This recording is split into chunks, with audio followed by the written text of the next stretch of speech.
Okay, good morning. My name's Gary Matsuoka, and we're here at Laguna Hills Nursery in Santa Ana. It's the second day of August today, and we have a question and answer session. I'll be taking questions from people at home, questions that we've already gotten on our YouTube channel, and questions that have been sent to us by email. So we can go ahead and start.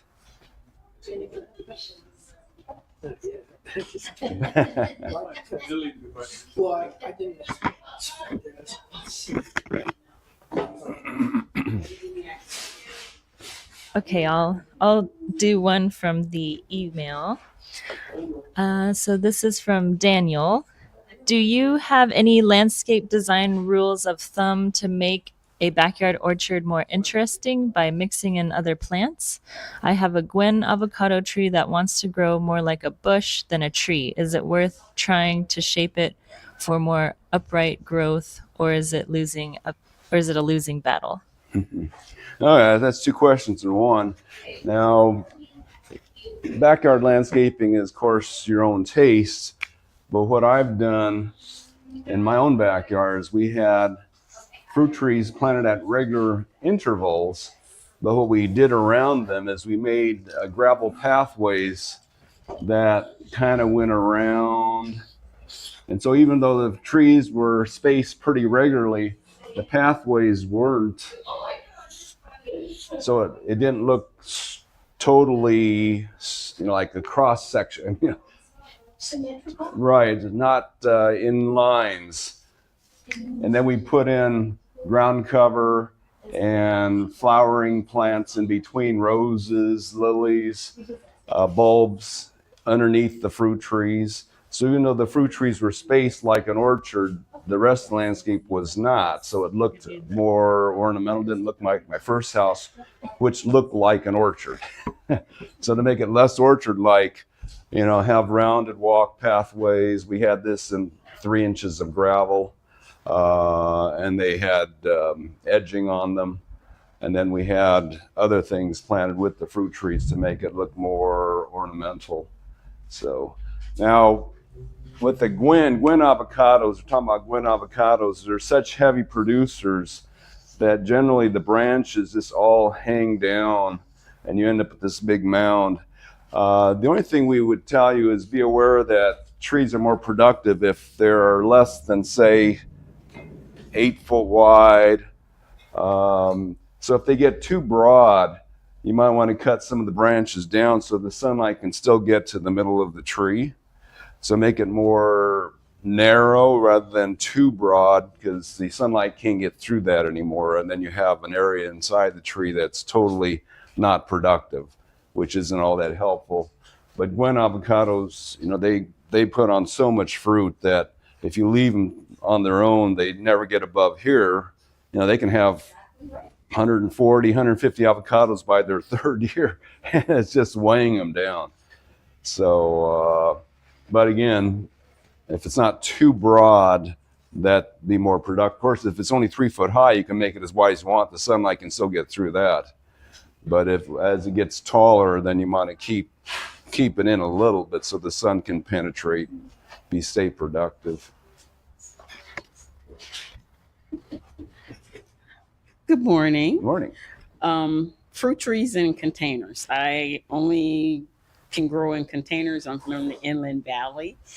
I do have trees and have had trees, but they haven't been as productive. And I'm growing in soil. In our soil? In what? Bag soil. Bag soil? Yes. Okay. So you haven't seen our classes before? I've watched them all. Okay. So the soil is the key. Of course, there's another problem too. So the soil, if you get I should have brought a bag of our soil over here. So sand is perfect potting soil. Our top pot is just a lighter version of sand. If you're in the wrong soil, then they're not going to do well. And if the trees you got were not in the right soil, they can be, permanently disabled also. And certain varieties of trees do better than others. What kind of trees were you growing? I got a little bit of everything. I have apple trees. My Avocado trees are really struggling. Plum trees, my plum trees are doing pretty well. I don't know why. Um, Loquat. Hmm. Let's see. I can't remember all my trees. I got a lot of trees. So which ones are doing the worst for you? My avocado trees, for whatever reason, my apple trees, Hmm. and peaches and nectarines. And you said you live where? I'm in the Inland Valley, Riverside. Okay. So, okay. Some of the problems we have, what kind of containers are you using? Plastic or wood or clay or? I went to stock pots because I was having issues with gophers. Uh-huh. So what kind of pot again? The stock pots, they're like metal silver pots Okay. and trash cans. Okay. Metal or plastic? Metal. Uh-huh. So one of the issues that might come up is heat. So when you have plants containers, the problem is the soil temperature gets colder than the soil in the ground in the winter and hotter than the ground in the summer. And some plants hate hot roots. Apples probably number one. Apples and cherries. What we've seen, apples and cherries hate hot dirt, and they just look cooked all summer if the soil temperature gets too high. And I would think a plain metal container would probably heat up real bad. Now all you have to do is just either paint it white or hang a cloth over it just to reflect the heat. But what happens, what they found, like in the desert areas, what they know is, like if you're in a nursery in Palm Springs, you always mark the north side of the pot so that you can keep the pot facing the same way. Because if this pot's sitting in the sun in Palm Springs, all the roots on the south side are going to burn and die. And if you do this to it, you burn all the roots. So they always have to face it one direction. So they only lose half the roots, or they said 40% of the roots on a plant in a black container can die if it's hot. So that's the problem. That's one of the worst problems is the heat at the pot. Now peaches and nectarines, you have to be careful which varieties you get because there's only a handful. Like if you're in the Central Valley, they get 1,000 hours of chill. If you're in Riverside, you probably get about 500 hours of chill, 400 to 500 hours of chill. And if you get the wrong peach or nectarine, they won't flower there. Because usually they don't have as much trouble with heat or with other things, but they have trouble with lack of chill in the winter. Now apples need chill in the winter too, but they will still fruit even though they don't get the chill in the winter they want, as long as you keep the root system wet and cool. So apples need the soil to always be very wet. If the soil ever looks dry on an apple tree, it's not happy. They really have to have that soil staying wet, worse than pretty much any other fruit tree. And then avocados, it's always the tree you start with. If you get a tree from us, we feel better about it. If you get a tree from any other nursery, even if you put it in good soil, it's not going to do well. We just haven't seen it. The other growers who grow avocados always seem to start them in compost, and that just starts off a root disease that it's like the tree can never cure. So it just doesn't grow vigorously, because when we have an avocado, when we grow avocados, we expect them to grow 4 to 6 feet in 1 year and do it every year unless they're producing heavily. So they either have to be producing really heavily or they have to be growing or there's something wrong with the tree. And we haven't found another grower yet that we trust. We've bought avocados from about 5 or 6 different growers, and we haven't found anything yet that we think is real healthy when you get it. So that's not your fault. But trees we sell, we have the best hope for. Does anyone have any? Are the wooden containers better than the plastic? Yes. So wood is a good insulator. It protects both from heat and cold. The problem with wood is they don't last as long now. In the old days, wood lasted a lot longer than plastic. So 30 years ago, plastic didn't last more than like 5 years. And wood was better, but now most plastic pots will last 20, it seems. They've got, they put in ingredients that prevented the sun from breaking down the plastic. But the wood, so the basic redwood boxes that nursery grow plants in, usually it's the metal parts that hold them together aren't built strong enough, and the little staples they use. So we get about between 5 and 10 years of life on a redwood box, what is called a tree box in the trade. Half barrels, which are made out of white oak for the wine industry, those are well made. They have real thick metal bands holding together. The wood is quite long lasting. If you have a single use wine barrel, like wine barrels sometimes are used for 3 or 4 years to make the wine, and then they're sold to a whiskey company or distillery for more use. And sometimes by the time we get them, they're so rusty and falling apart that they're not going to last more than a couple of years. But a single-use wine barrel that's only been used once and then sold to us, we've seen them last 20 years. I would say 10 to 20 years for a wine barrel versus 5 to 10 for a redwood tree box. And of course, you can make your own. A lot of our customers have shown me plans that they made their own wood boxes with removable bolt. Their sides are bolted together, and they can remove them and replace them as they age. So that works too. And they have made some plastic boxes for the nursery industry that were bolted together, but the company that made those went out of business. I think they couldn't compete price-wise with the wood ones. But we've seen plastic boxes you can bolt together, unbolt. And the other issue with things in containers is generally 10 years is max because they get root bound. If you have a container that you can take apart and put back together, you can shave the root ball like in bonsai. My father was a bonsai artist. What they do on minimum every 10 years, some plants they did every 2, but most plants every 10 years they pull out the pot. That's why most bonsai pots are shaped like this, so they can pull them out. They're beveled, so they can pull them out, cut off half the dirt with half the roots, and replace it with fresh soil so they have a new place to grow roots. Then they trim the top back so there's no shock, and away they go for another 10 years. Well, if you have a box you can unbolt. In theory you can do with a container too, but once we go to sizes this big, it's hard to pull them out. Even with bonsai, we saw how they did the bigger bonsai pots.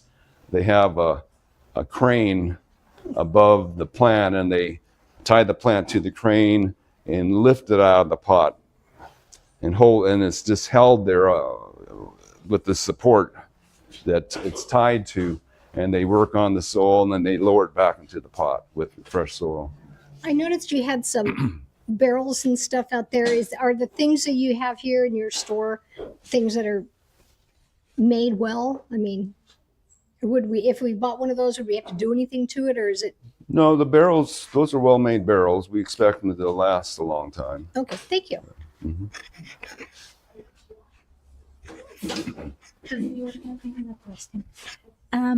I bought a bunch of topsoil, and by mistake, I think I should have bought acid mix because I wanted to use it for vegetables and flowers outside.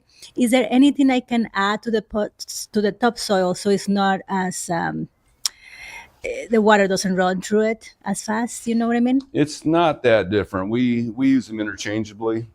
Top pot, the main difference between our top pot and our acid mix is the acid mix is about 15% more peat moss, and that's pretty much it.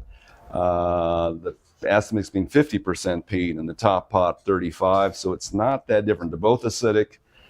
The water holding capacity of acid mix is slightly better, but for most plants it's not a big deal, and all you have to do is water. Most things you water daily anyway. So it's not that big a deal. You can add, a little bit of dirt from the ground, not too much, just maybe 5% soil from the ground really holds a lot of water. You can add more peat moss. So with a 1 cubic foot bag of top pot, if you added a half of that peat moss, you'll bring the peat moss content up to 50%. But peat moss is so expensive; it's better to add dirt. Thank you. So, I had my house stuccoed recently. The guy left a bunch of sand in my driveway. Can I put that in my garden? oh yes, Okay. yeah. Most the best farmland available nowadays is at least 50% sand.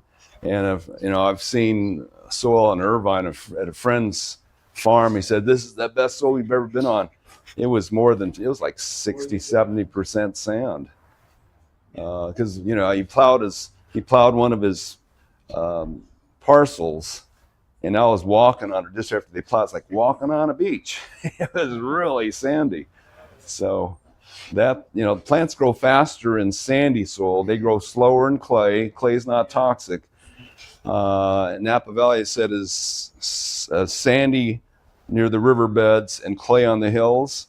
And they say what happens there is the grapes go fine on both, but they develop and ripen faster on sandy soil and they ripen slower on clay. So in clay soil, things happen slower because there's less air movement and slower air movement in the ground. And in sandy soils, everything goes faster. So the idea came up was before, years ago, I used to go to the river and get sand out of the river.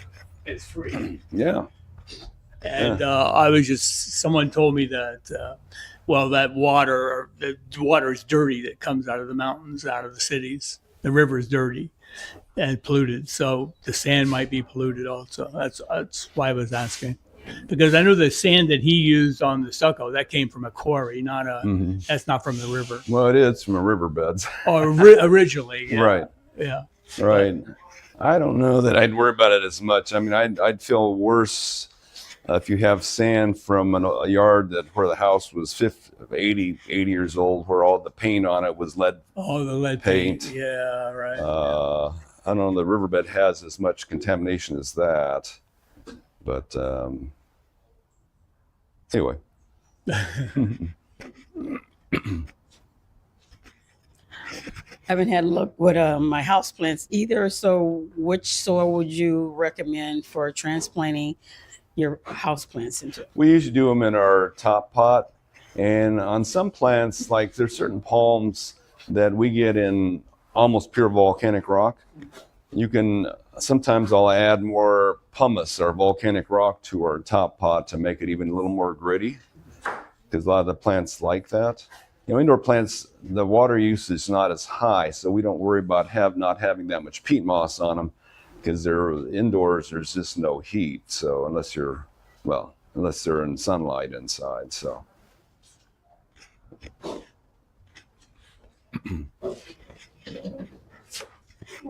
I have a zillion plants and I'm having a lot of problems. Now with a top pot, I do just fine, except the weather changes and it gets so hot that I overwater, and especially if they're in the pots. If they're in pure top pot, we haven't seen overwatering. Well, because my roses, they were looking limp because of the heat. So I gave them water. Oh, you're still limp? Let me give you more water. Oh, more water. So then all of a sudden they were limp because I way overwatered. No, there's no such thing. You don't think so? No, and my dad, when he first started the business in the 50s, we watered every day, and sometimes when it was hot, we watered twice a day. And he was using real dirt back then, and we didn't hear the term overwatering until the 1980s, and that's when they started incorporating a lot of compost into our soil mixes, and that's what causes root rot. Water doesn't do anything to plants if it's clean. Clean water and clean dirt, which is like our top pot or pure sand or even sandy loam. It doesn't cause trouble. When they get hurricanes back east and they'll dump 20 inches of water in a week, plants don't die. Yeah, well, I don't put sand, but I mean, I had a lot of problems, yeah. But yeah, fortunately, they survived. I have like 30 roses, so, there were about 5 of them that were really traumatized, so, yeah. And you water daily? Yeah. I don't know. Yeah. And then I also have a problem, and this is different, and it's with my crepe myrtle, and it has all this sticky stuff on the leaves. Somebody said it was caused by bugs. Is that right? Yeah, when the flower buds are forming a lot of the ornamental trees, they get hit by aphids, which are little sucking bugs. They love that new growth of the flower buds. And then their excrement is sugar water. So everything below the flowers gets sticky. Usually by the time they bloom, the bugs can't suck anymore. So they go away and they just leave the stickiness behind. But that's pretty common on jacarandas and a lot of things with a lot of new growth. Crepe myrtles on the flowers, even just new growth on a lot of trees, they get that stickiness. Oh, I didn't mention that my crepe myrtle, I cut it down and it said, no, I'm staying. So little sprouts went all over the yard. And I says, okay, you can stay along between my garage and my house. And so I esplanade, or what do you call that? When you cut it all, it just looks like a vine. Espalier. Yeah. And that's how my crepe myrtle is, up against the wall like that. Yeah. And they bloom on new growth. So it's like the more you cut them, the better the flowers show. Yeah, the flowers are just fine. It's just that sticky stuff. And all the plants that are below it are getting affected by that sticky. Yeah. And usually if you have too much of it and it continues, that means there's ants there promoting it. So ants in nature, the Argentine ant, which is our worst ant here, they want the sticky stuff because that's their food. And they will move and protect scale insects, aphids, mealybugs, whitefly, move them from plant to plant and protect them from the ladybugs so the ladybugs can't get to them because their excrement is sugar water and that's their food. So, if you see ants around, get rid of those and then you'll stop a lot of that. Okay, thank you. Yeah. In regards to planted trees, what should we do about mulching? And you mentioned introducing that was a mycorrhizal fungus to the. Would you want to try to use that, but through soil, right? Well, if you plant a planted container, there's no natural soil there. We usually do recommend adding mulch on top and mycorrhizal fungus in the soil. Because it's not there. But if you plant anything in the ground, the mycorrhizal fungus is there. You don't have to add that. But it's still nice to put the mulch, organic mulch on top because nature wants that. And sometimes I don't plant the plant deep enough in the pot to allow an adequate layer of mulch. How much should we allow for mulching? It's hard to say. I mean, we don't use mulch in our nursery, because it gets washed out by hand watering. I've done a couple inches. Is straw okay? Yeah, straw is one of the best, actually. Yeah. And another thing I forgot to mention is the issue of soil compaction. Does that play a big factor? Well, Mulch, you are talking about the ground or in the pot? well, In the not ground. in the ground, but in the pot. It also occurs in the pot. That's not as big a problem. Well, Just break up. you shouldn't have any soil compaction going on unless there's people walking around it. So the main thing is to mulch the surface so that takes the pounding rather than the soil surface itself. In containers, there shouldn't be any soil compaction going on until you get root bound. I mean, root boundness is can't do much about that. Talking about mulch, which mulch do you recommend for trees potted on the ground? Well, On the in ground. nature, they want their own dead leaves as their mulch. That's the ideal mulch for a tree.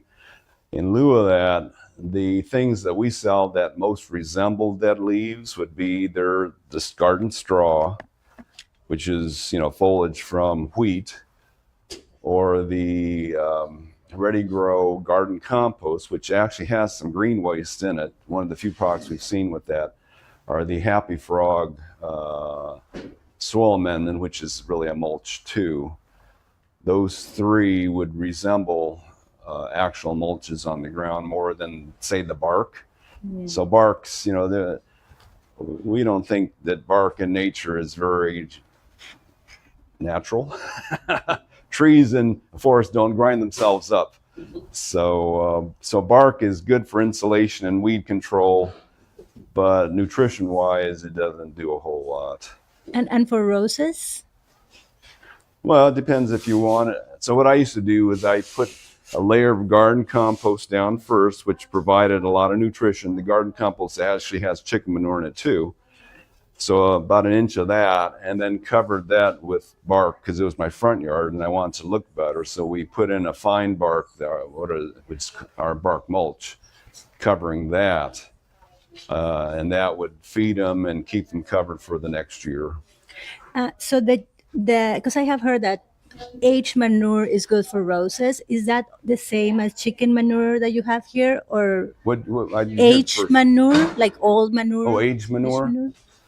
Is Well, chicken manure is probably the better manure you can buy. There's worm castings, there's steer manure. We were told 50 years ago that steer manure can be 10% salt by weight sodium chloride, which is not good for plants. So we stopped carrying it at that time, although it's probably still dirt cheap and it still can work, but it is got a lot of sodium in it. Chicken manure generally doesn't have that, and it's generally quite effective. Worm castings, we don't promote that much. We carry them and sell them, but not really for their nutritional value. They're not as nutritious as the other ones, but they're still nutritious.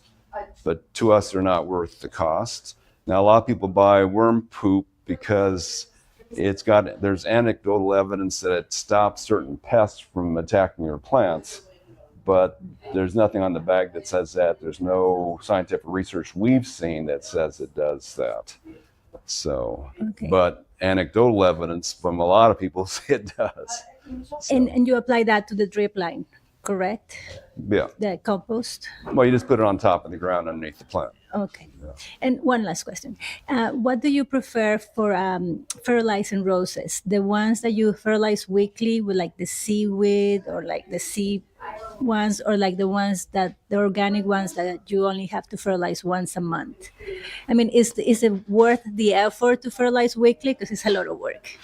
Well, in my own yard, the first time I started growing roses in the 1980s. And at that time, we didn't know a whole lot about organic stuff. It was just starting to happen. I was using a product called Grow Power, which is an organic base, but it's got chemical fertilizers. It worked well, but within 2 years, I was getting chlorotic leaves because I was using a chemical fertilizer that didn't have all the minor nutrients in it. So we had to apply minor nutrients to get the rose leaves green again. Then what I did is I switched to an organic fertilizer, which we don't carry anymore. A lot of these companies are gone, and we got new companies now. And after I switched to organic, they never showed chlorotic leaves ever again. So I said, okay, we'll go organic from now on. You won't have any problems. And in the last few years growing roses, I just put the garden compost down, which is green waste, wood products, chicken manure. And that's all I've done for the last 10 years, just spread it on the ground underneath the roses once a year, and they just keep growing. They just keep growing and blooming all year. Didn't have to do anything else, so I just stayed with that rather than going with the products that say roses or things like that. At the nursery, we start off our roses with Osmocote, a time-release chemical fertilizer in the pots. But generally, then when that runs out after 5 months, the reason we use it is because in containers, you pretty much have to throw organic fertilizers in them once a month. And if you have 10,000 plants in your nursery, that's a lot of work to do that every month. We used to do that every month, and we used to have a 3-acre nursery. And you have 2 people spending several days fertilizing once a month. It was a lot of work, so we use this. And the EPA went after this one because they thought all the nurseries are using it. It must be bad for the environment. They said this is one of the best fertilizers they've ever seen. Very little residue, because it's a time release, gets out of the container into the environment. They said, just minuscule amounts we're getting, whereas most organic fertilizers and other throw-on fertilizers, they'd see a lot of it leaving the property of the wholesale grower because it just, it can blow out, it can splash out, It runs through the pot and out. Whereas this one, they said was actually quite good for the environment. That the nurse, they thought the nursery would be a lot more polluting when they're using this. So this is, number one in wholesale nurseries now or things like that. There are other time release granular chemical fertilizers, but they don't pollute the environment, even though things wash through pots really fast. So.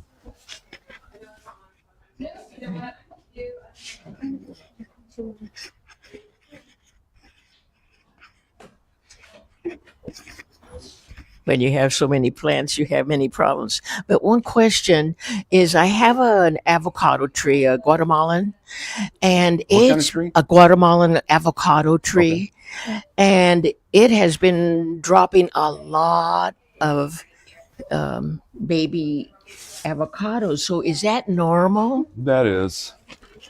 So with any avocado tree, you'll drop more than half the crop. So they set hundreds and hundreds of fruit in the spring during the bloom period. And, when they are about this big, they're set. But during the summertime, you can easily lose half or even 2/3 of that. Now, the ag department, the agricultural researchers tested some of those ones that had fallen and found out that most of the fruit that falls off the tree was self-fertilized, the tree pollinated itself. Most of the fruit that didn't fall, or very few fruit that were cross-pollinated, fell off, pollinated with a different avocado. So it helps to have any other kind of avocado tree nearby that's not the same. So if you get pollen from that tree, then you're more likely to hang on. But still, they said most of the fruit on an avocado tree has been self-pollinated, but that is what usually falls off too. So if you have a different avocado tree around, you'll have a little bit less fruit drop, but most of the fruit drop is more to weather and water. The only thing you can do is add more water or keep it wetter. We can't do anything about the temperature and the wind or anything else. So and they said whatever is usually on there by the first day of fall is going to stay and develop fully to full size. So when you say fertilize a tree, is it by the trunk or by the outside branches? Where do you fertilize? So I've talked to the guys at the Soil and Plant Lab, which is located in Anaheim. They're the guys that tell the local farms what you need to apply. They'll analyze the soil and the crop. And they said with fruit trees, they just tell them, you don't know where the roots are. If you throw it next to the trunk, they will get it. Yeah. So See, this is a small one that's a nice specimen. It's similar to the reed, Is that in the ball? but this is a baby size of the Guatemalan, yeah. Mm-hmm. And it has a nutty, creamy flavor to it. Yeah. So I brought one for you. Oh, thank you. Check it out. Let me see what else.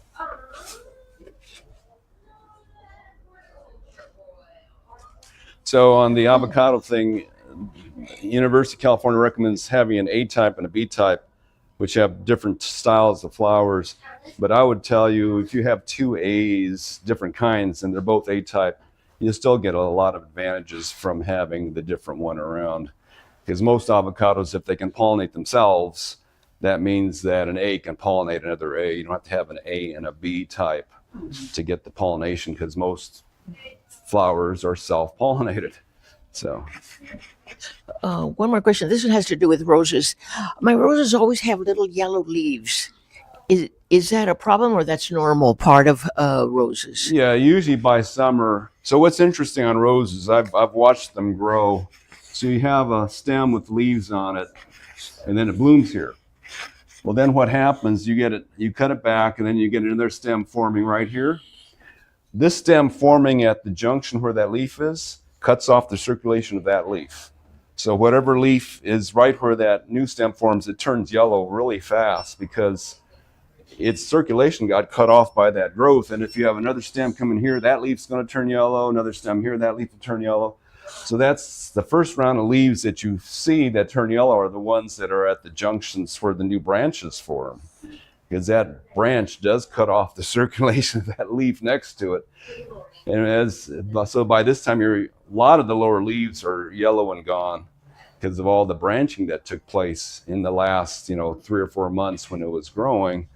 So that's, a lot of that's normal. You can't do much about that. So, and a lot of times by late summer, all the foliage is so old, it's already ugly. You just pick it off and they make new leaves. Back to the avocado.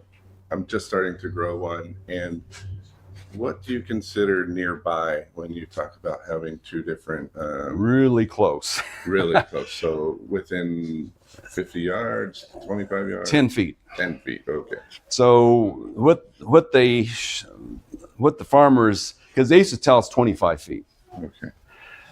But they, what they did in farms in Washington, they would have a row of Gala apples, and the next row would be Fuji, planted as espaliers down these rows.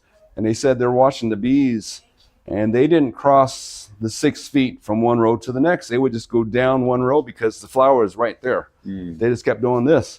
So what they had to do to get the right pollination was to intersperse Fuji Gala, because they weren't crossing, even though there was only like 6 feet apart. They said the bees are just go to the next closest flower, so it's got to be really close. That's why it's hard to cross-pollinate any plant, especially big trees, because the bees just stay in one tree, it seems. Sounds like I need a second tree. It's almost like, you have to have the trees growing together to get that good cross-pollination going. Like when they did the test results in orchards where they had one Zutano tree planted among 8 other Hass avocado trees. So you had a block of 9 trees, pull out the one in the middle, replace it with Zutano. They got an increase, they said, of 11%, which is not very much. Especially since if you remove the tree in the middle, Zutano was the best pollinator for Hass, and it's not commercially viable tree. You've just pulled out 12% of your orchard to increase the rest by 11%. They said it's not even worth that. So now they just say, well, okay, we'll plant A type and B type avocados that are both commercially viable, and hopefully you'll get some increase. So. Okay, one more about the avocado. My husband did, you plant a couple of trees with the seed, and unfortunately he passed just before the first avocado on one of the trees. But now I'm thinking, should I let that tree keep growing, or can I keep it short? Well, once they start blooming, you can probably shorten it. A lot of times, if you grow a tree from seed, it doesn't mature if you keep cutting it down, and then you don't get any flowers ever. But once it starts blooming and fruiting, you can probably keep it cut at that point. Okay. Hopefully, you won't stunt it. I mean, any tree grown from seed has a lot of juvenile characteristics, and sometimes cutting them makes them show that juvenility instead of maturity where they make fruit. So it's possible that a seedling avocado never produce as much as its offspring will. Yeah. So. Well, now that my partner's not around, I think, oh my God, will you please talk to me? I need a few answers. Yeah, but the gardens are surviving. Yeah.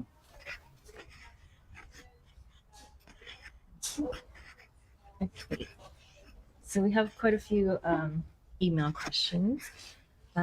Do fruit trees, this is from Ken, do fruit trees being root bound in containers induce stress that leads them to fruiting sooner? I tend to up pot my fruit trees later than most and find that they begin to fruit a year or two sooner than advertised or expected. This has held true for me even with mango seedlings that set fruit for me sooner than grafted trees I put in the ground. Thank you for sharing all your great knowledge. Well, that sounds reasonable. When you in a container, you have limited root space, and if they start running out of root space, they just can't grow as fast anymore. And when you're growing slower, you're storing more energy for fruit production. So that probably would be the reason why, because you're not growing quite as vigorously as you would in the ground with unlimited root space. Yeah, I can't think of too much else that would cause it to mature earlier. We know on some plants, if the growth is going straight up, it doesn't mature. It's like they say when the branches get so long and they turn over and grow horizontally, then they fruit better. I don't know if the pot can actually induce that more than growing the ground. It might. I mean, it might, just because, the other thing about pots is there's a wet-dry cycle for most plants in pots, whereas in the ground stays moisture. So it's possible that just the wet-dry cycle is making the top of the tree do this and then mature faster. But I have not seen research on that. So Next question from Paul. What is an appropriate number and size of drain holes for a half wine barrel planter? well, one drain hole will drain water out of any container. So one is enough unless the roots clog. And so if you're worried about roots clogging, so on containers, what we know is, so you have drain hole in the bottom here. If this is setting directly on pavement or on the ground, either way, it stays really wet underneath the pot. And what tends to happen is the roots will grow out of the pot and form a mat down here. And if there's enough root forming it, you no longer have drainage. We've seen that in my own house several times. And then the pot stops draining, and then it just fills up with water and you lose the plant. So, and the more holes you make, the slower that'll happen, of course. But the cure to that is to make sure your pots aren't sitting flush on the ground. So you get these things called pot feet, which are, like half bricks. You just get them off so that there's an air gap down there. Then the roots don't grow out the bottom hole because it's too dry. And then the one hole will stay open, in theory, forever. I mean, there probably is a point at which the root bound inside will stop the drainage in a single hole. So usually when we drill wood half barrels, we'll put 4 in there. Gives them a little more drainage. But our bathtub only has one hole.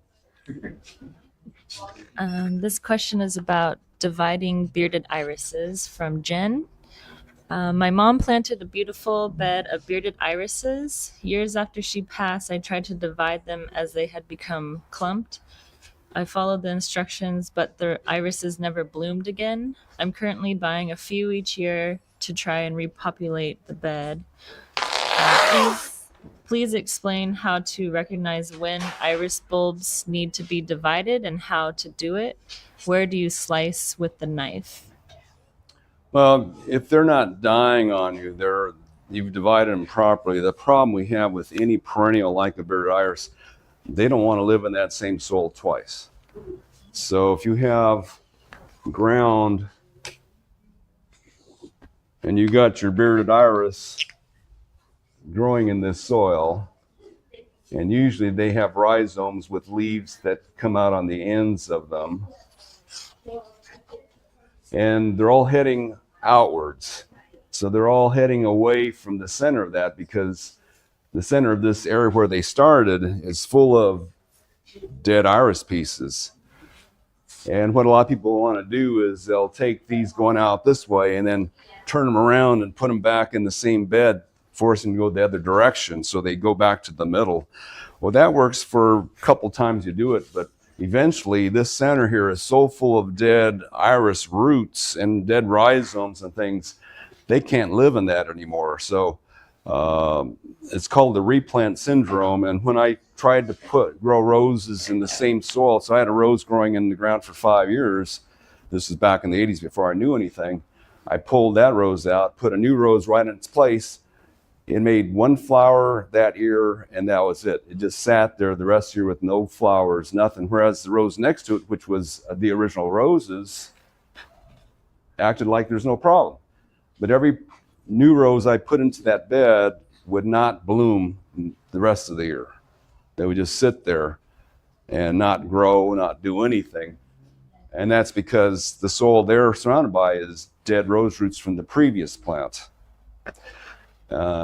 So in case of perennials, you got to put new dirt in here, either from another part of your yard, or top pot, or anything that doesn't have old dead iris roots in it will work in that spot. You just put them right in the same spot, because it's real easy to divide irises. It's hard to kill them. You can pull them out of the ground, throw them across the yard, and they'll reroot.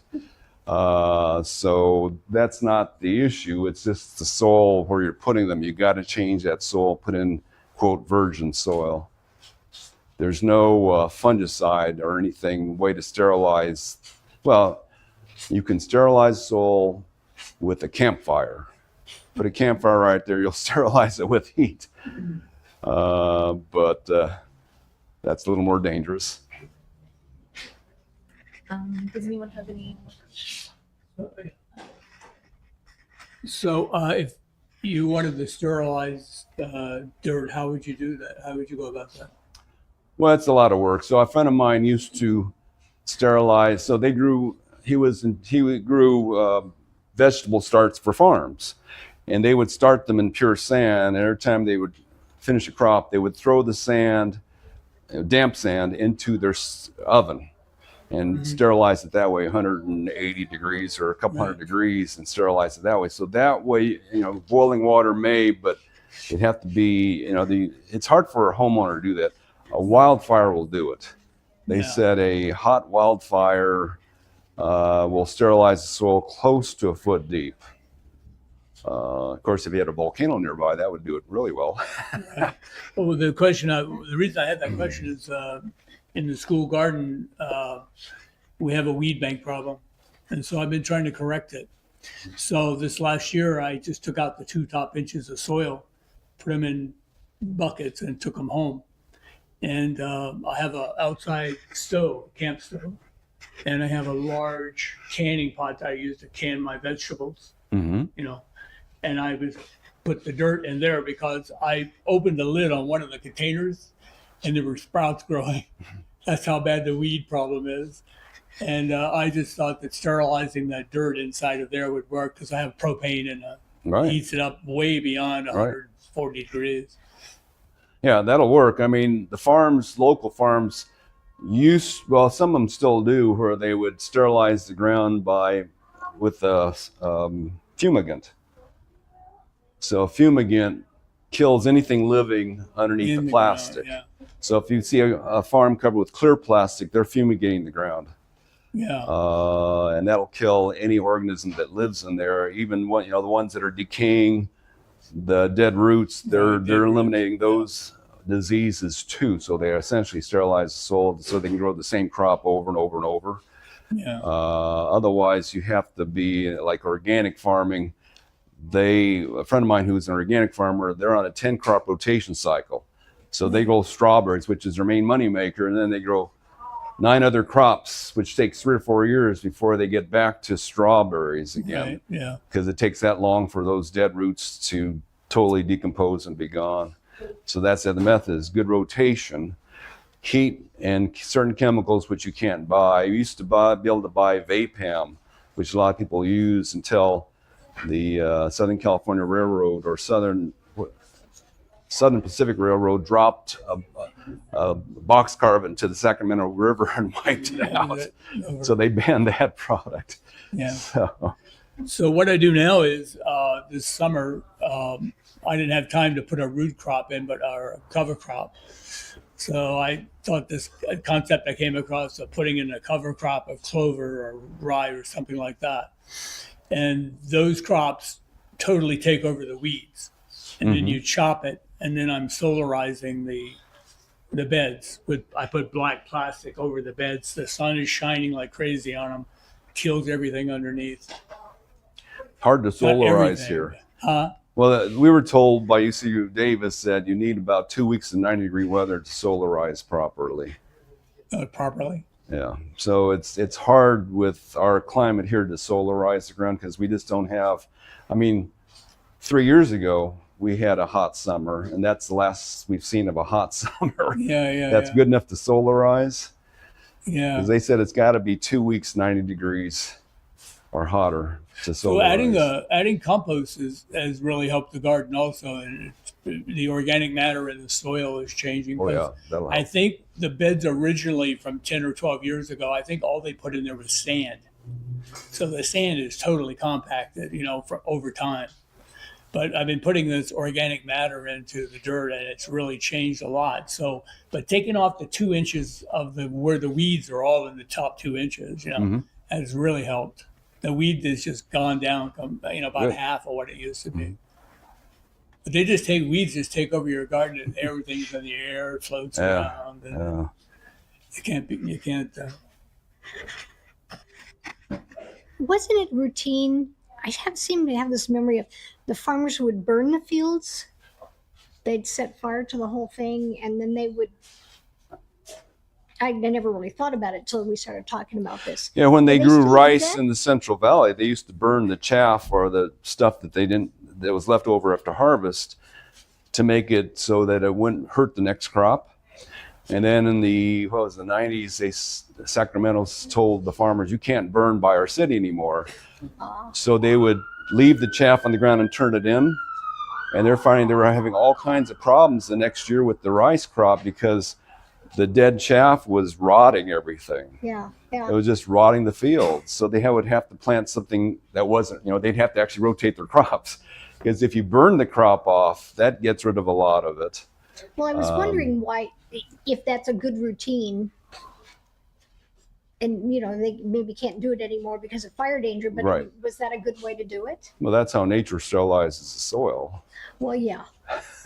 And it makes a lot of, like in Southern California, they said a lot of the natural plants that live here need that fire to sprout their seeds. Quite a few plants need that. They naturally sprout after a wildfire. So. Those Sacramento people, I'm reading a book now called 40 Centuries of Agriculture in China by King. And the Chinese had it all figured out, that they would take all that rice straw, the different things that they harvested from the first crop, and then they would ferment it with soil from the canals. And that whole process, they would put it right next to the rice paddy, ferment it down for a month or two, and then they put it back in the rice field. They didn't put the straw directly into the rice field.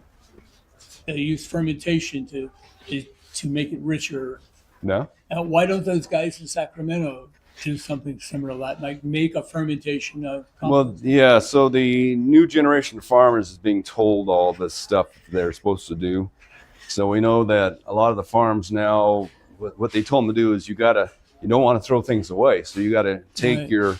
all the leftover stuff that wasn't harvested and compost it down and use that as fertilizer for the next crop. Yeah. The farms aren't used to doing that. It takes a lot of acreage to do that composting, but that's what they're told to do. Right. So they have to figure out how to do that because, the landfills are just filled with farm crops, Right. So Yeah, it's going to happen eventually because we have to get one thing I'm reading in the book, I'm learning a lot of stuff. One thing the Chinese had was a cultural deal where they had zero waste. right. So everything that they grew, whether it was had stems on it or rice stems, and everything was used. Right. They burned it for wood. They put the potash back into the dirt, back into the rice paddies. Mm-hmm. They rotated crops. They didn't do much rotation, but they cover cropped a lot. And these guys should start doing that kind of zero waste. There's a movement going on, I guess, and I don't know if you know about it, but it's going on. It seems like to me in Japan and places like that. Well, just a side comment. One of the things they said is most farm crops in the United States are grown to feed cattle. Right. And they said it's total waste. They should just turn their farm into a prairie and grow the cattle right on the farm. Right. Don't grow a crop to feed the cattle. Grow the cattle on the ground that you have. And so there's a lot of farmers, and they said in Texas, a lot of farmers they couldn't, the economics weren't there anymore for them to grow crops. Now they just grow cattle. Instead of trying to get the money to grow corn to feed the cattle, they just grow the cattle on their farm. And they said, there's no input. You just sell cattle. And that's how they're making. And that's what it should be. You shouldn't be growing crops to feed the cattle. Just grow a prairie to feed the cattle.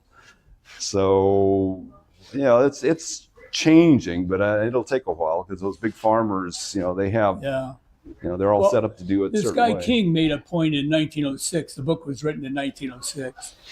And he made a point that American farmers will not be able to feed a large population. And as our population gets larger and larger and larger, they won't be able to feed them. Mm-hmm. You think that could be a possibility that... well, we're already in negative population growth. So. I know we're in negative population, but we don't seem to be in negative population. Right. I mean, we got 20 million more people this year. So I'm just thinking that I was trying to wrap my mind around the fact that American farmers are not able to feed 1 billion people. They can feed 300 million, but they can't feed 1 billion people. And you're mentioning that with the farmers going back to, because corn has gone from 250 to 650 a ton. So they can't feed the corn anymore to the cows. It's too expensive. Right. Yeah. So they just aren't able to feed people, When the instructions to repot or plant something says amend the soil, what does that mean? What do you amend it with? Well, most planting guides tell you to amend the soil with organic matter, but we don't do that anymore. So when we say amend the soil, like if you have, the only time we tell you to amend the soil, if your soil is too clayish and you're putting a plant in it, the plant can't adapt to clay immediately. So in that case, you can either add a lot of sand to your soil or add our top pot, which has got sand, pumice, and perlite in it.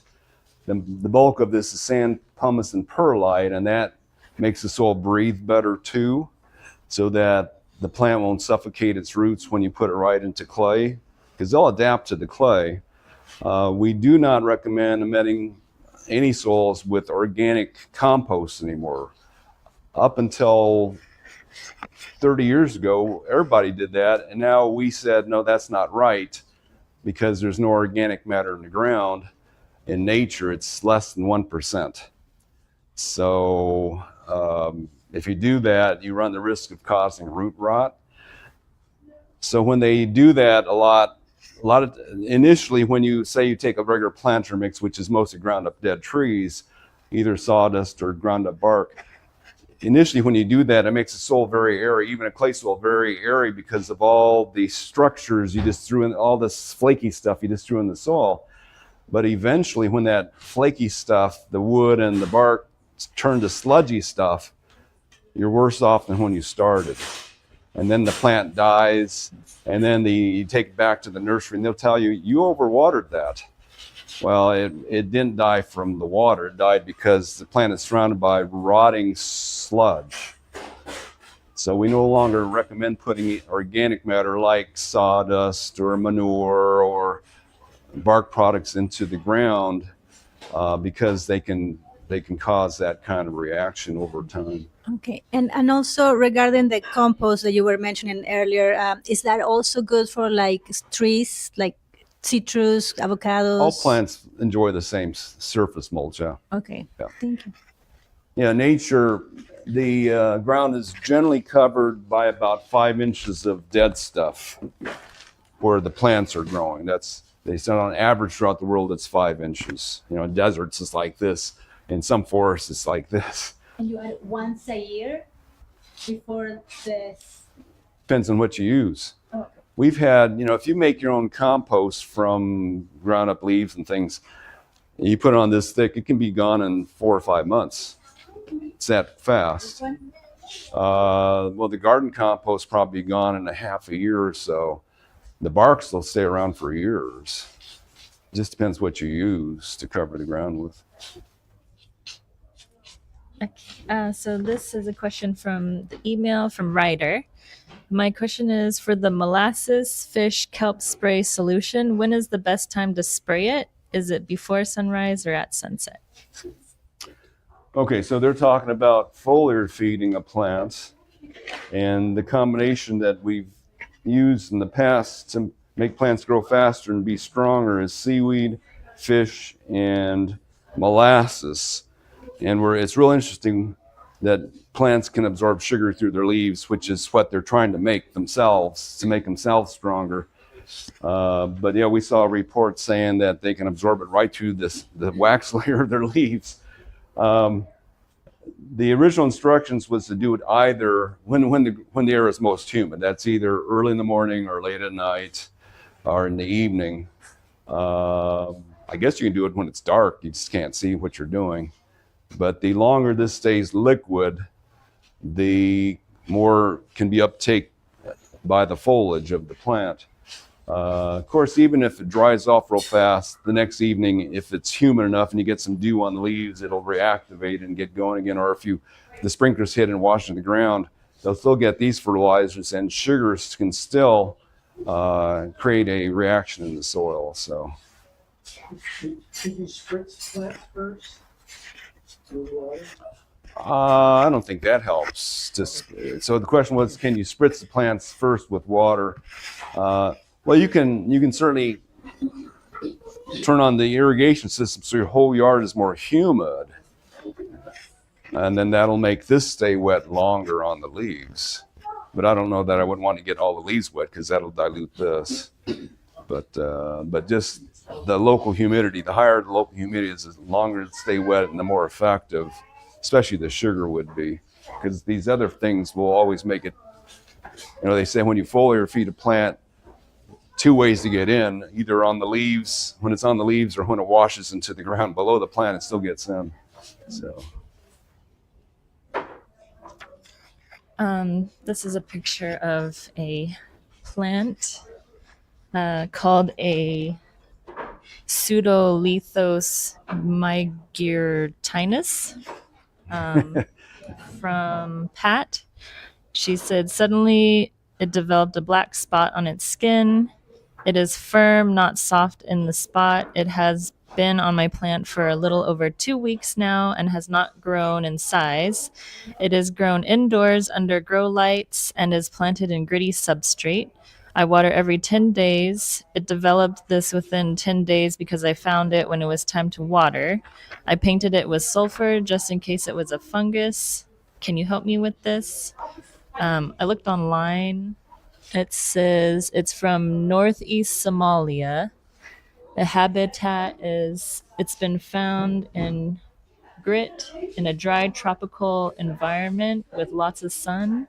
These plants, like most of the succulent milkweeds, are generally fly pollinated and smell like rotten meat. Oh, it's a Asclepius family. Okay, Yeah. Interesting.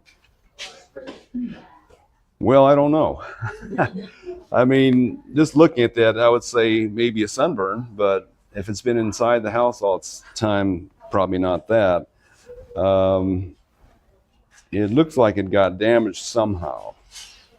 So if something hit it, rubbed against it, and you get a little localized infection, that could be it too. But I've never worked with this plant, so I don't know what they suffer from.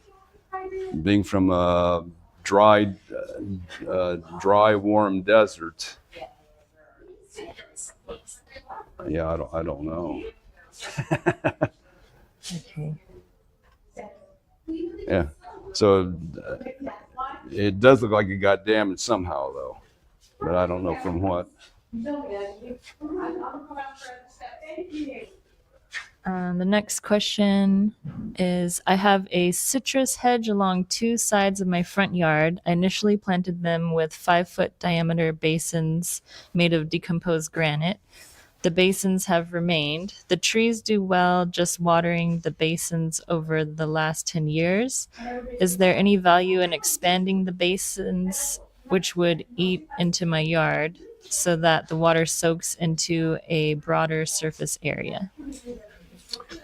Well, the reason to do that would be to give them a bigger root zone. So what happens to any plant is it gets aged when there's no more clear dirt to grow roots in.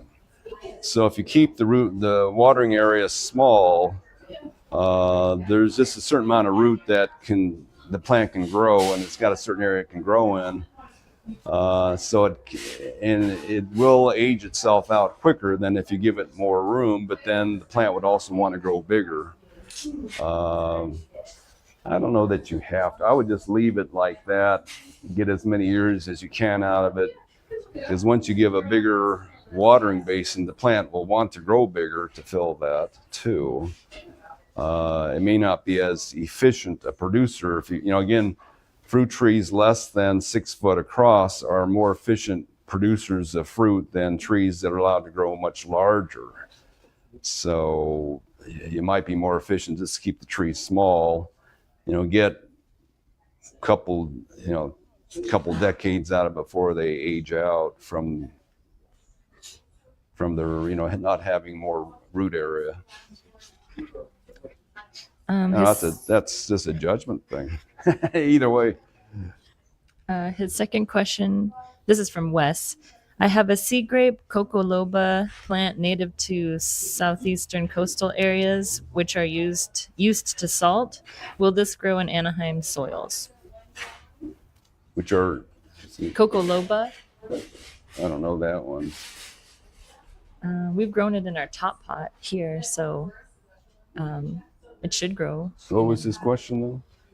He has a sea grape coco loba. Will it grow in Anaheim soils? That's the sea grape, huh? Oh. Do they take the cold in winter? I don't even know that. I don't know. I don't know that plant well enough. I mean, the soil in Santa Ana is really, and most Santa Ana soil is very sandy, so they should like it in that. But I don't know the winter hardiness. Now, we haven't had much winter for the last 6 or 7 years, so it probably would work. But if we get a frost someday, I don't know if it'll handle that. But the soil shouldn't be a problem. Anaheim soil is really good, unless you're in the hills. So. Okay. His last question is, I bought 5 banana trees. How close can I plant these to a block wall or other fruit trees? Well, bananas. So a typical banana, you start off with one trunk, gets the leaves, gets the fruit. They make side shoots right off the mother that also now foliage on a single banana tree usually is about 10 foot across. And then you get these babies coming up, all their foliage will be the same 10 foot across. So if you plant a banana plant every 10 feet, you'll have pretty much good coverage in there. Now, as this clump expands, so they keep making babies. So after 4 or 5 years, you can have 10 stems in there with 10 sets of leaves. Generally, they get too crowded and they stop producing fruit. So in farm setups, in commercial setups, they only allow one trunk. Each trunk can make 5 or 6 trunks. Instead of doing that, they only allow one trunk to grow. They cut off the rest to replace the single trunk in the middle. Of course, if you want it to be fuller as a screen, you might want to do, I've done 3 trunks every year and still gotten fruit off them. If you go to 5 trunks every year, we stop getting fruit because there was too much, they were shading themselves too much. So with bananas, every 10 feet is about right for most bananas, and allow up to 3 trunks to form every year. Banana trunks live 2 years, so you're going to end up, if you have 3 banana trunks, you'll have every year you have 6 trunks at one time, and that's about max to still get fruit. I've seen people do more than that and still get fruit, but it gets a little crazy after a while. Questions from the live chat. From Growing Together Nursery, what is your favorite fruit? Hard to beat mangoes for just eating quality, but there's a lot of good stuff out there. I mean, some of the dragon fruit is really, really good. Depends on the time of year too. So, wintertime I like apples. I like apples better. Summertime I like peaches better. But the best stone fruit I've ever eaten is probably Flavor King Pluot. But I would say the fruit I usually promote the most because it's healthier to eat is avocado. The next question is from Faded Fishy. Any tips on growing lucuma? I tried one in SoCal and it fried in the sun. It's the Puteria lucuma. Well, I've grown lucuma. If they're, again, they shouldn't fry in the sun. Ours did fine in full sun. I had 2 side by side and they made fruit. The main thing is get them in good soil to start with so that they have good roots. But I didn't have any problem with heat, south exposure on lucuma plants that I've grown. They grew about this big, this wide, and made fruit. But I didn't see any problems. Next question. I have a Dave Wilson beauty plum in a 15-gallon black plastic pot in a soil mix of peat moss, perlite, and decomposed granite with liquid fish fertilizer bi-monthly. Leaves are pale green. Is it okay?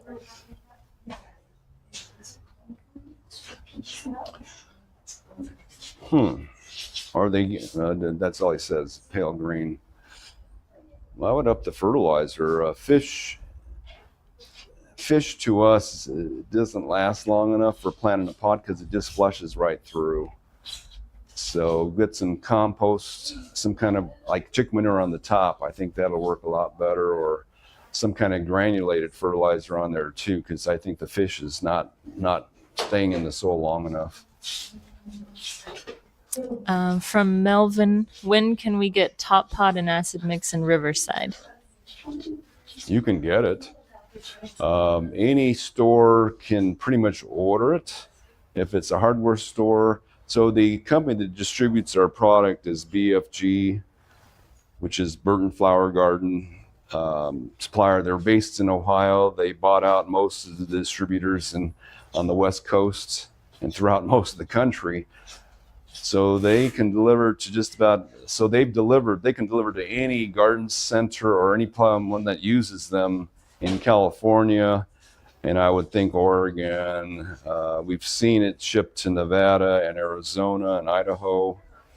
Haven't seen it shipped anywhere east of there except someone put it on Amazon, and a nursery, a garden center in Northern California puts it on her, who uses BFG, and just about all of them do, can get it in Riverside. There's no problem with that. It's made in Sacramento. There's closest warehouse would be in San Bernardino. So. Next question from Bass. I'm thinking of planting my little wurts in the ground. That's it. Wurts? Well, good luck.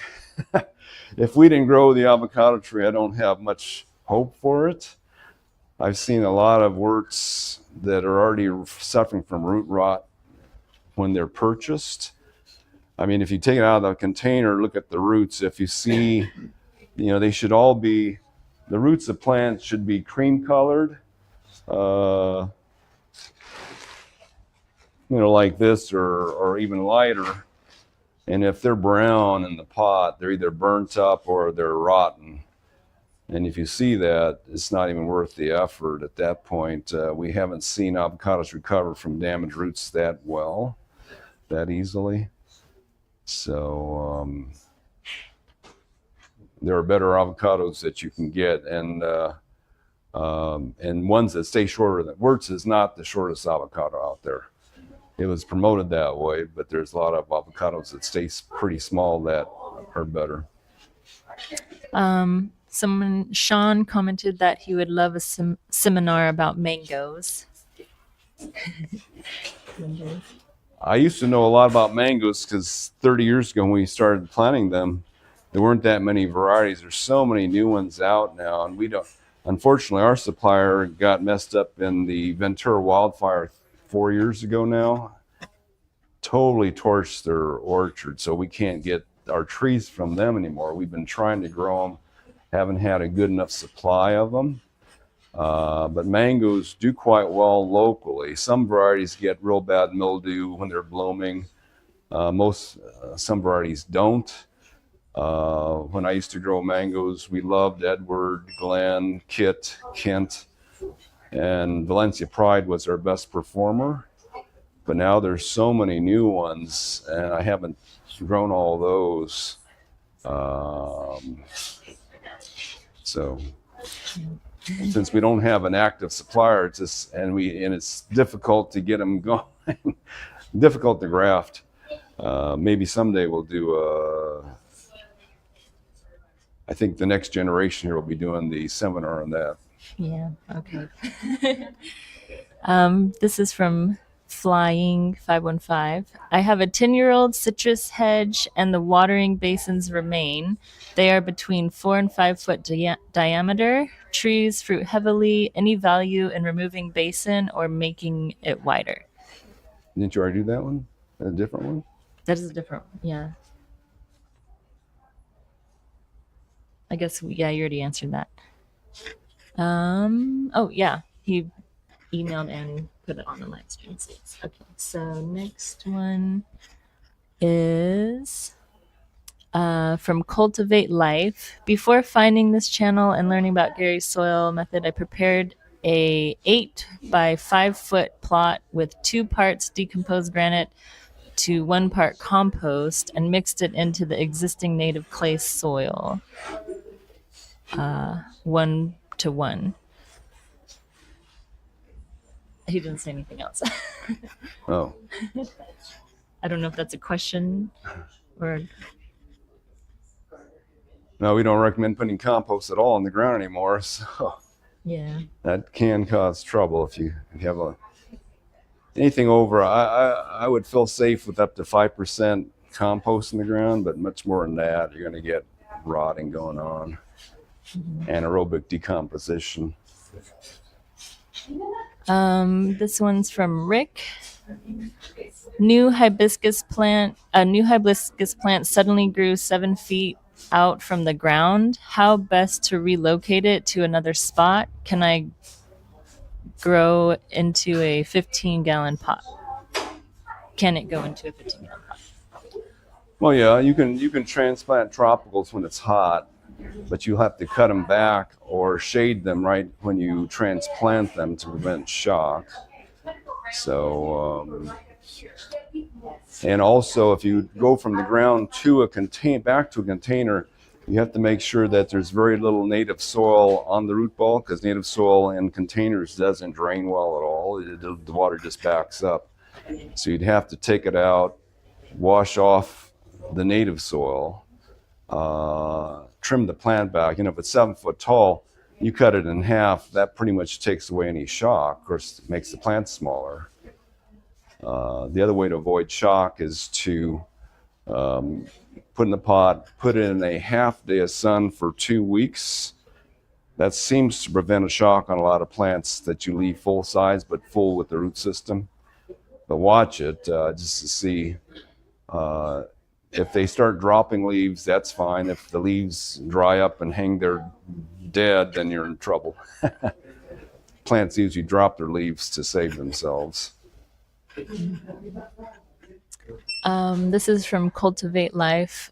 I am planning to plant an avocado tree in this plot. Really regret okay, so the person who used the compost, they wanted to plant the avocado tree in that mix. Really regret adding the compost. What can I do to remedy this mistake?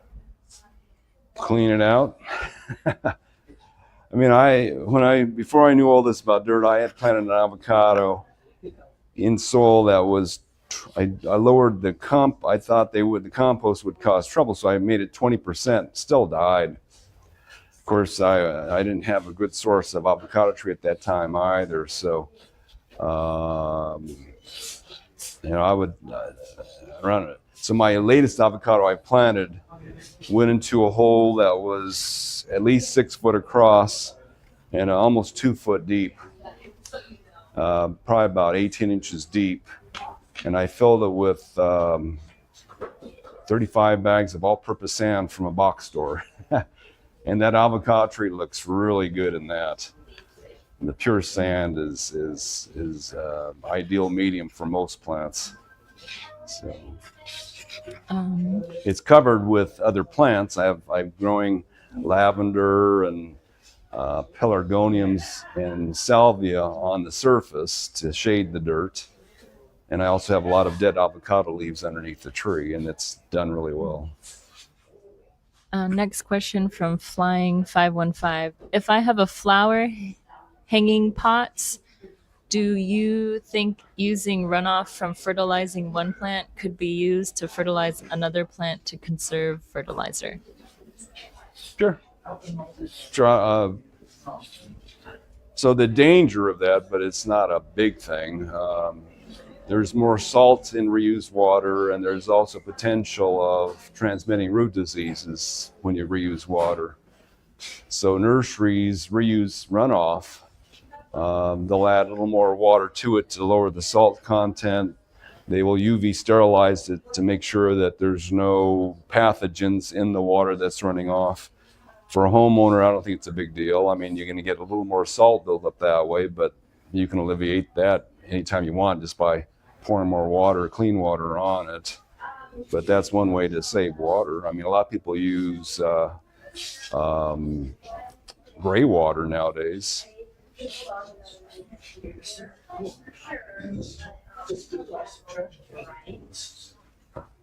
So the only thing, okay, so if you store water, you do have to watch out if you store water in a container outside and the sun hits it and it warms it up at all, the oxygen level of that water goes real low. And if the oxygen content gets too low, then you water a plant, you suffocate it, and it gets root rot or the roots die. So just make sure that if you use water that's coming out of a big container, that you aerate the water. That is, like we used to use a water tank at our growing grounds, like a 500-gallon water tank. It didn't get that hot because we're using water every day and it didn't have time to heat up, but we did have a pump on it, electric pump with the nozzle on the end that made the water get aerated as we used it. Because water in a tank can lose its oxygen level if it sits there in the sun, and then it becomes more toxic. So,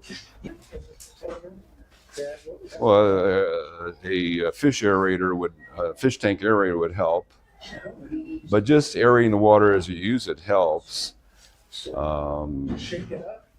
Yeah, anytime you can aerate it. So. Next question from CR15. What's the best soil for English lavender? Lost 3 to root rot. We find English lavender be real sensitive to root rot if there's any compost around the roots at all. So when the first time we tried to grow our own English lavender, we got them in plugs of bark that were about this size. So there was bark around the roots, and it was killing 75% of them. That much little bark around the roots was killing them. So now we make sure that the lavender we get is from a grower who doesn't put bark or sawdust around the root ball. We get them in just peat moss and perlite. From most growers use peat moss perlite, and we just don't see any losses at all growing them in our top pot or our acid mix for that matter. We grow them in our soil that doesn't have any freshly ground up wood or bark. It's got peat moss, perlite, sand, charcoal, pumice, And we just don't seem to lose any English lavenders at all in that soil. But just a little tiny bit of bark wiped out 3/4 of them. So Gives off toxins or anytime you have compost in the soil, it lowers the oxygen level of the soil, and low oxygen levels is what promotes root rot. So anytime you get, and that's one of the few plants I've ever seen that's sensitive, with just the little plug of bark just wiped them out. Now the Spanish lavender didn't die from that. The French lavender didn't die. The English lavender, boy, we couldn't believe, we planted like 70 of each. The English lavender just rotting in the pots and nothing else died.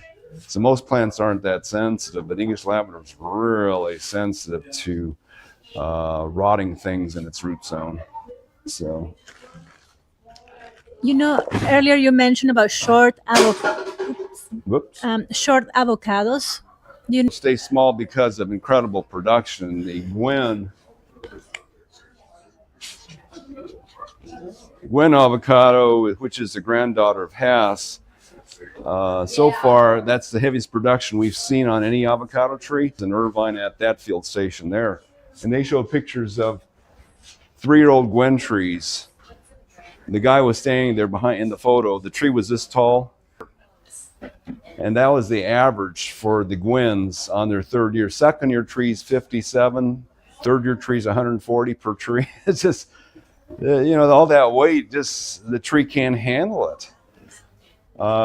So the orchards didn't even, they trialed this for a while and they said, no, there's no way these trees, they can't get off the ground, and they just keep busting their trunks because of the weight.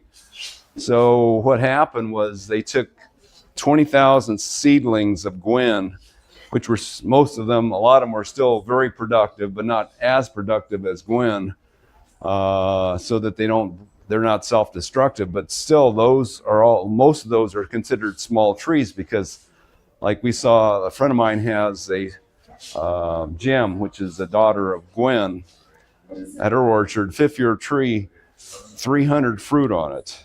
5th year tree. She couldn't believe it, how much fruit that 5th year tree was making. Because a Hass avocado, a Hass can make that much, but they don't average that much. So they say Hass gets a big crop every 3 years. The 2 years it doesn't, it's growing 3 foot a year, so it gets bigger.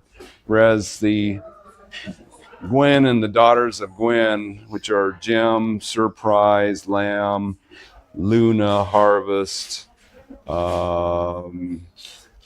they'll put on a big crop every year, so the trees just stay small from the weight of the fruit. Of course, with most avocados, you can cut them. You can just trim them so they don't get big. But there are real heavy producers like that just stay small because of the crop. So there are avocados like Holiday that are like, the stems are like vines. So unless you stake them up, they never get they don't get off the ground. So Holiday is the shortest avocado. They say it's not a small plant. If you let it grow on the ground, it'll probably cover an area 20 foot across, but it doesn't have any trunk strength. So you can just throw it on a fence somewhere. Blue, root knot nematodes in gardenias. Is there a solution? Are there resistant varieties? And is a grafted gardenia a suitable option? Oh, don't know if the grafted gardenias are immune to root knot nematodes or not. So nematodes are microscopic worms that make the roots of plant get all knotted up and don't grow properly. It's like strings of cottage cheese in the ground. And we've seen that several times. Now, the method we've used most, are the ones we've recommended the most, I've never seen this published. So I can't, we don't have scientific research showing that it works, but my experts of the world, they do the golf course research there. They said that all cool season grasses put out chemicals in the roots that kill root knot nematodes. They're immune to root knot nematodes because the roots put out poisons that kill them.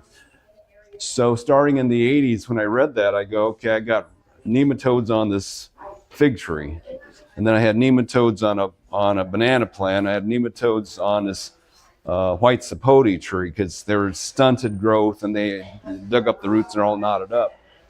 So I grew cool season grasses on them. I just let the regular foxtail weeds grow, which are our native weeds here that come up in the winter. On one of my planted ryegrass. I think on two of my planted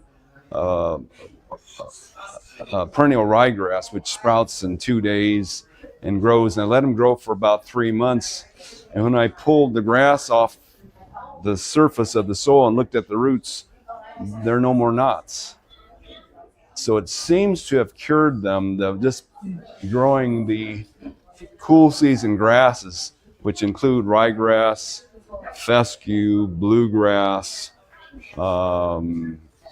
foxtail weeds, oats, and wheat, I believe, are all cool season grasses. You grow any of those, their roots are immune to nematodes because they create chemicals that kill them. So that's how I've done it. Now we have a chemical on the shelf that's a natural soap from a plant from South America that's supposed to kill them also, but I haven't tried that one yet because I haven't had any nematodes lately. But nematodes occur in real airy soils, so sandy soils. In our top pot, if there's nematodes on the plant, it'll thrive because of the oxygen availability. I mean, another way to kill nematodes is to put a lot of compost in the ground. They've already shown that works, because when you put compost around, there's no more oxygen. The nematodes can't breathe anymore. It kills them. Also kills your roots, but that wasn't the problem. That wasn't what they were trying to cure. They wanted to cure nematodes, and you put a lot of compost around, you killed the nematodes because they can't breathe in compost. But neither can the plants, unless you're growing a tomato or an apple tree in there, which can tolerate the real low oxygen levels. So. Next question is from Part-Time Player.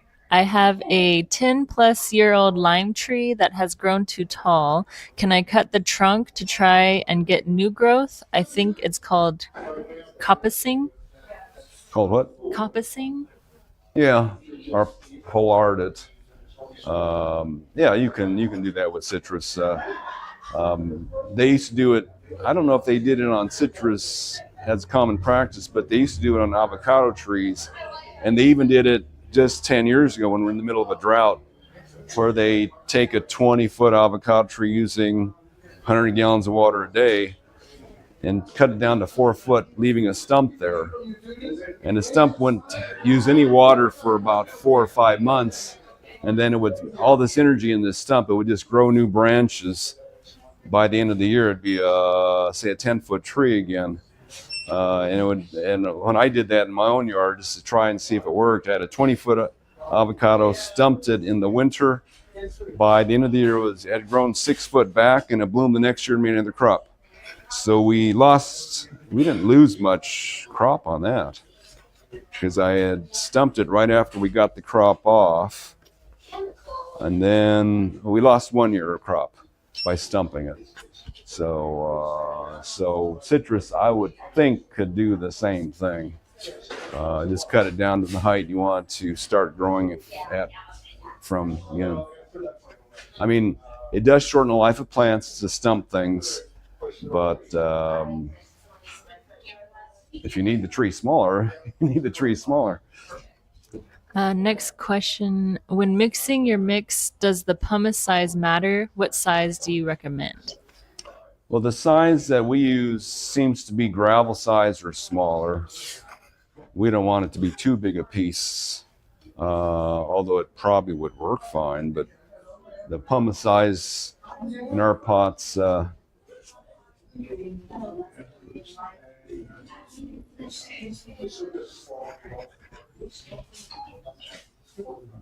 might be slightly smaller than gravel, like pea size. And there's all kinds of pumice. So this is, I don't know where they get the pumice. It's probably coming from somewhere in the Sierras, but I don't know where they're getting the pumice from.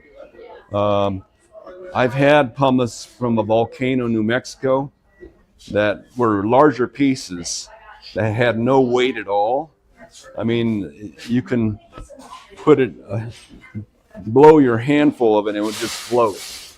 It was that light. So there's all kinds of pumice out there, from real light, real light pumice to real heavy pumice, depending on how many gases, how many gas spaces are left in the rocks from the magma. And then there's that black volcanic rock that is heavier. That's really heavy stuff that some people have tried to use, but it doesn't make the soil lighter at all. So. Next question is from Rick. My Japanese maple tree in a 15-gallon pot in top pot soil has yellowing red leaves dropping at the top of the tree. What can be done to heal it? Well, usually if the plant is established, it doesn't do that much anymore. If it's been there for a while, if it's a new plant, sometimes they're just not able to handle any kind of heat yet. If it's just happening at the top, that might be the case. Or if it didn't get enough water on a hot day. And we've only had a few hot days this summer so far. And we did get some scorching on some of our Japanese maples too. I mean, what's gone on in the last, normally we get some heat in the spring that would get the maples more used to the coming summer weather. But in the last 3 or 4 years, 3 years at least, no heat in the spring at all. It's just cloud cover every day, so the plants aren't used to any heat at all. And then suddenly we get 90 degrees on them, and the leaves aren't used to it, so the top leaves tend to burn. And once they burn, then the plant's fine again. Like I used to have hydrangeas on the north side of my house, but the problem is they'd be growing in the shade until May. And then the sun would hit them, and all the top leaves would burn because they hadn't seen the sun at all up until the end of May, and suddenly they're in the sun. And then the sun would be gone by August, and they'd be fine the rest of the year. You cut off the top leaves, and they'd look just fine the rest of the year. But yeah, our weather, I think, has been, our May gray and June gloom is contributing a lot to that because it's keeping them too dark. Whereas in the old days, we seemed to hit 90 degrees in April. Be sunny all winter, end of winter, March, be sunny, April, be sunny, and then get hot. And then we'd go into May gray and June gloom after the heat wave. But it hasn't happened the last 3 years. We just go straight into gray weather and then into summer. And this summer was hotter than the last 2. So. How does oxygen get through the layer of compost or mulch you recommend on top of sandy soil? Well, they don't recommend putting, like if you have grass clippings, you don't put that on too thick because the air can't get through it. So most mulches, especially bark, is coarse. The air can get right through that. The oxygen gets right through it. But you do have to watch if you have ground up compost, and the air can't get through too well, that can be dangerous. That's why dead leaves are safer than ground up composted items, because the air can get through better if it's bigger pieces. Because in nature, nothing grinds itself up. So the compost you buy, you have to be careful not to get on too thick, or the compost you make probably no deeper than 3 or 4 inches or so. But like this one farm said, they just called up the local arborists, and they have ground up 18 inches deep. And they said that was wonderful.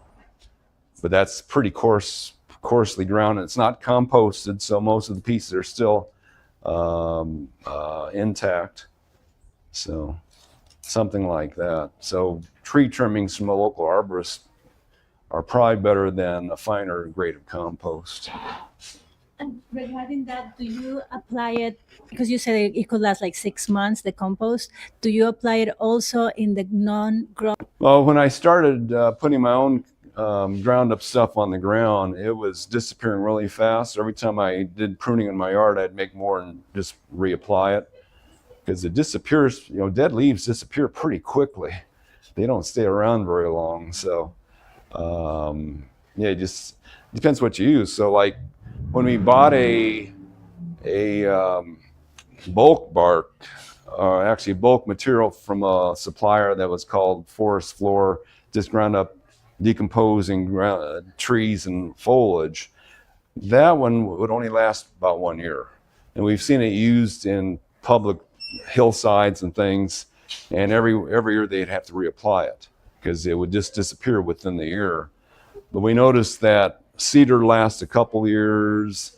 A lot of times redwood sawdust or compost lasts 5 years. And the bigger chunks of fir bark, easy 5 years from those. So it depends how finely ground up it is, or what the material is also. Just have to go with what happens. So. What variety of dragon fruit are you looking to try in the future, and thoughts on new hybridization going on? There are many new varieties.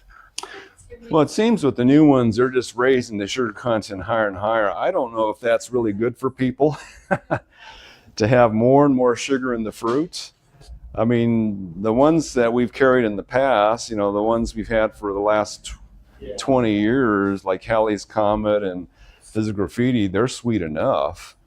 But yeah, a lot of new ones, they've raised their sugar levels significantly, and whether or not that's actually good for us, that's the big question. Is tasting sweeter better? I mean, personally, I like things that have some tartness to them. I just don't like bland sweet. I like sweet and tart.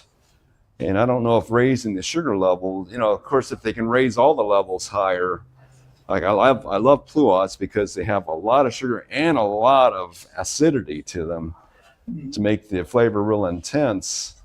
But, I don't know if we're going to go much higher on sugar quantity and be happy to sell it. I don't know if that's the right goal or not. They should make it either more colorful or more interesting other than the sweetness. But a lot of the new stuff is being just sweeter. That's how they're rating a lot of new stuff, is raising the sugar content. I don't know if that's the way to go. I'd like sour, so I'd rather have sour food.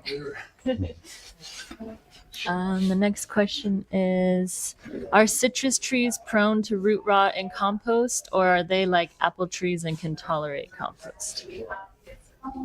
Well, the avocado handbook that we've had in the past always says, if your soil's not good enough for avocados because it doesn't drain fast enough, plant citrus.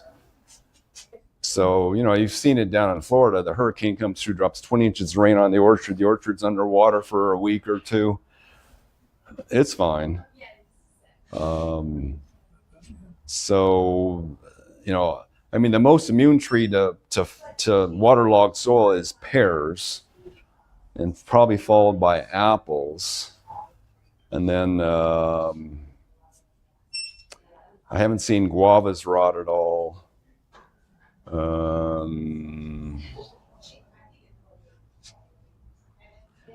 Most stone fruit can rot if it stays waterlogged too long. I've lost plums and cherries from that.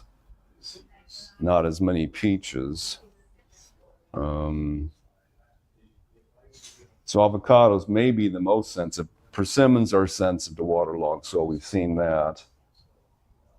Pomegranates, I've had them underwater for months at a time, no problem.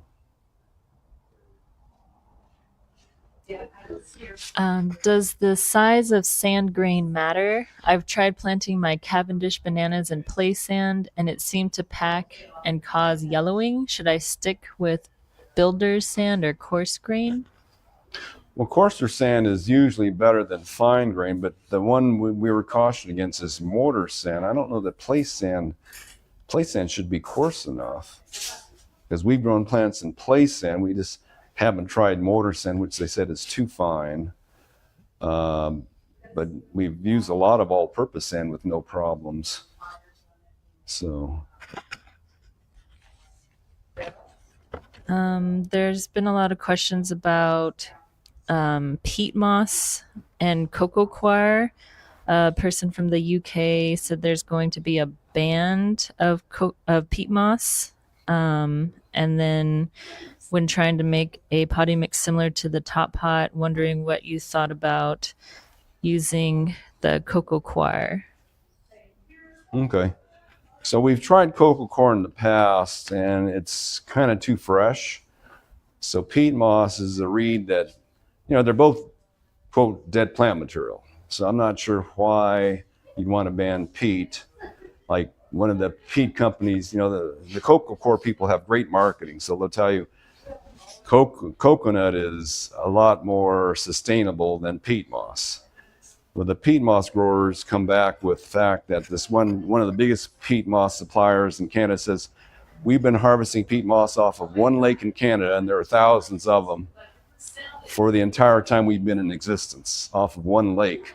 And what they do is they drain part of the lake every year and take a vacuum cleaner on out there, and they vacuum up the dead stuff at the bottom of the lake, and then they reflood it and let it grow for another year or two before they harvest again. So it's like, so that's peat moss sustainability. They just harvest off the lakes in Canada. Coconut coir is a freshly killed pineapple husk. Coconut, thank you. Coconut husk, and it's freshly killed. And a lot of freshly killed materials are loaded with tannins to prevent things from attacking it, diseases and bugs. Like redwood is got loaded with tannins, and most woods are loaded with tannins, and most barks are loaded with tannins. So there's a lot of color in there that the tannins release. And when we've seen plants grow in coconut coir, they come out really orange looking compared to a plant not growing in coconut coir. So the tannins in coconut coir cause plants to look strange. We don't know if it really causes that much harm to them. And I don't know that it holds water. So peat moss, we use it because it's the best way to hold water for a plant. Clay holds water better than peat moss, but clay won't let it go. So, you can put plants in clay and the clay will stay wet and the plant will dry out. Whereas in peat moss, the peat moss will release all the water back to the plant. Coconut coir may be as good that way as to hold the moisture, but it's loaded with tannins because it's so fresh. So that's why we don't use it. There are a lot of people use pure coconut coir because it's coarser than pure peat, and even coarse peat can serve itself as a planting medium for about a year and a half before it changes to sludge. And coconut coir has lasted about the same length of time, so you can use it, but we don't like the orange color that the plants turn because of it. And we don't know that it's any better than peat, other than that it's another second use for a coconut husk rather than reeds in a peat bog. Which one is more environmentally friendly? I don't know. What do they do with coconut husks if they don't sell it as coconut coir? Put them in the dump. So It's kind of like a gimmick. well, I mean, it's good marketing by the coconut people, but is it actually better for the environment? I don't know. Do you have any thoughts on chloramine or chlorine for watering plants from city water? Is it terrible or totally fine? Well, plants don't like it. Usually it evaporates pretty fast, so it's not that big a deal. But if the soil is wet from the last irrigation and you keep it wet, then the chlorines probably can't evaporate well. So just don't overwater if you're worried about that part. I mean, when we had a growing ground in Irvine, the water there was so strong, and you're watering, you just smell the chlorine. It was terrible. But we didn't have any problems. We didn't see any problems with the plants. But we sure got that. We thought, okay, we smell the chlorine, it must be coming out of the water. Because we were using a real fine, what do you call it, flour thing, or what do you call those things on the end of the hose to make sure the water's broken up into a fine droplets. And using that, we felt that since we can smell the chlorine, it must not be going that heavily into the plant itself. It was just evaporating right as it was going in. So, but I haven't done any testing to see if, LA Cook Nursery up in the Central Valley did some testing where they said, yeah, it's better to use rainwater or unchlorinated water than chlorinated water for growing plants in containers. But, I don't know how much the effect is. How does cross-pollinating a lemon zest mango with an orange sherbet mango affect the resulting fruit and seeds compared to a lemon zest mango that self-pollinates? Well, in general, the developing seed should not affect the developing fruit. The developing fruit is a result of the egg cells from the mother plant. The seed is the result of cross-pollination with the sperm of the pollen. So the seed can come out different. Usually the fruit doesn't. But like the plants you eat, the seed of corn, beans and things, that cross-pollination make a huge difference because you're eating the seed. But with the fruit, in theory, it doesn't cause trouble, or doesn't cause an effect. But in the case of, plants that, some plants make a better fruit with cross-pollination. Like on blueberries, they said the southern highbush blueberries we sell are all self-fertile. In fact, at my house, I've got one underneath one of those insect-free frames, so no bugs can get to it. So we threw it over the blueberry plant when we're harvesting the berries so the birds can get to the berries and pick them all, but we left it on there. It's now on its second batch of fruit. It's got a full crop, and bees can't even get in there. So it's pollinating itself without even bee help. But they do say if you can get the bees to pollinate it with another pollen, the fruit come out significantly larger. And that's why apples are pollinated too, because if they're cross-pollinated, they have more seeds and the fruit comes out better shape. I don't know if it affects the taste at all, but definitely the shape of, especially a multi-seeded fruit like a blueberry apparently has more than one seed in it. Apples can have 5 seeds in them if they're fully pollinated, and then the fruit is a better shape than if they're, like when I pulled out a pollinator on an apple tree once because I didn't like the pollinator, it was down to 1 seed or none in the fruit. So the fruit was either smaller or lopsided or something like that without the more seeds in it. So It's 11:15. Do you want to keep going? pardon? How long do you want to keep going? It's 11:15. We can end now. Okay. Or if you want to just do one more. Let's see. There's a few more questions, but one is, when fertilizing fruit trees with organic fertilizer, should you move the mulch back or just sprinkle it on top? Well, most organic fertilizers, if you just water them in, they get through that top layer of mulch, and nature will then break it down. If the top layer stays too dry, then you'd want to get it underneath it. But if you're watering on top of the mulch, there's no problem with that. It'll work. I guess if there's any more questions live stream, they can email us at lhnhelp@gmail.com.